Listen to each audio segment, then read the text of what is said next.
a short walk down a steep ramp has given late-night host and mainstream media miles of material to attack President Trump.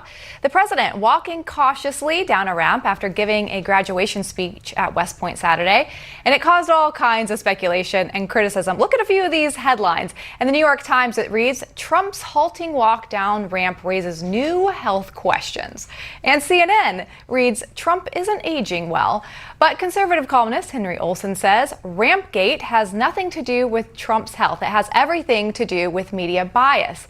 Well, is this just another case of media bias? Joining us is award-winning journalist and political and economic commentator Trish Regan. Trish, welcome back to the show. Hey, Lindsay, Sean, good to see you guys.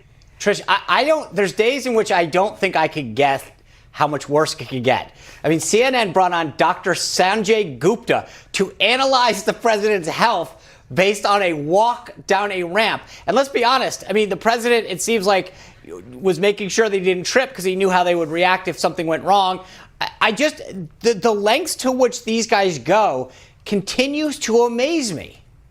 Let me just say, I felt for him walking down that ramp, right? I felt for him because I'm sure his leather soles were pretty slippery, and you look at the incline on that thing, and that could have been a disaster. There was no railing.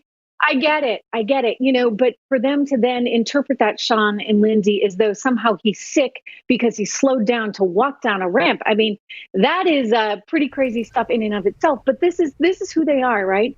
He's damned if he does. He's damned if he doesn't. He's never going to catch a break. I guess at some point he just sort of has to accept that. I think he has in many ways accepted that. This is who they are. And yeah, they'll sit there and debate his health because of how fast or slow he's walking down a steep ramp. He was pretty fine once he got on normal ground, by the way, after. That's right. Yeah. If you watch it to the end, you can see he's almost relieved when he gets off. He kind of almost hops off. He's like, whew, made that. I would be too. yeah, exactly. Well, I want to show you something else.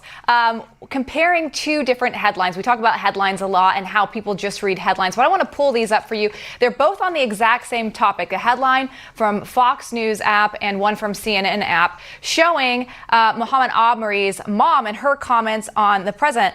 First one from Fox News says Aubrey's mother says president's very compassionate, reacts to executive order. The CNN one says mother of Muhammad Aubrey, Trump's executive order doesn't go far enough. If you just read these two headlines, you would get two completely different stories here. I also think the really interesting thing about the CNN one, you'd have no idea that President Trump even met with his mother. It just makes you think that maybe she's speaking out. And how important is it, Trish, that people actually dig in and read these stories because clearly they're framing by these headlines.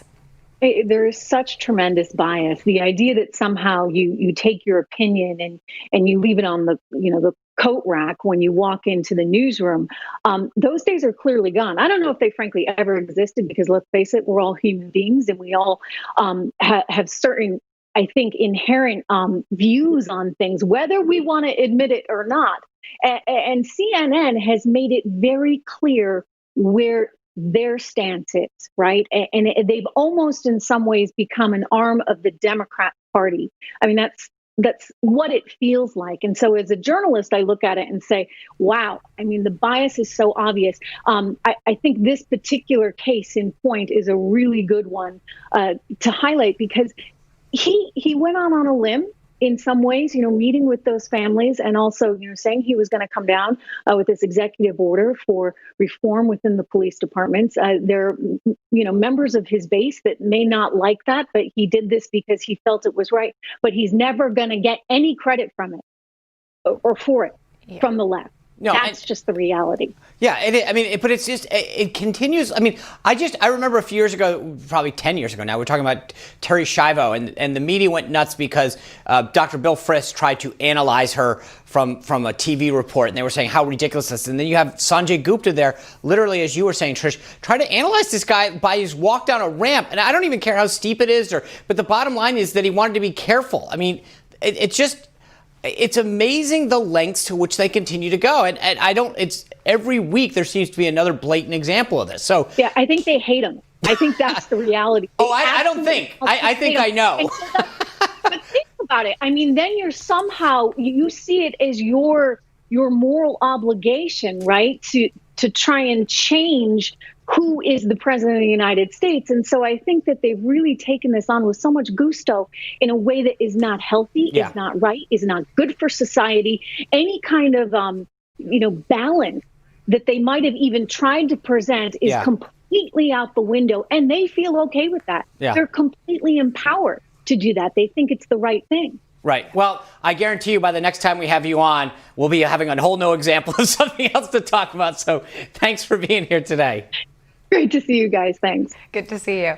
Well, Sean and I will continue this conversation on News Bias when we return. Don't go away.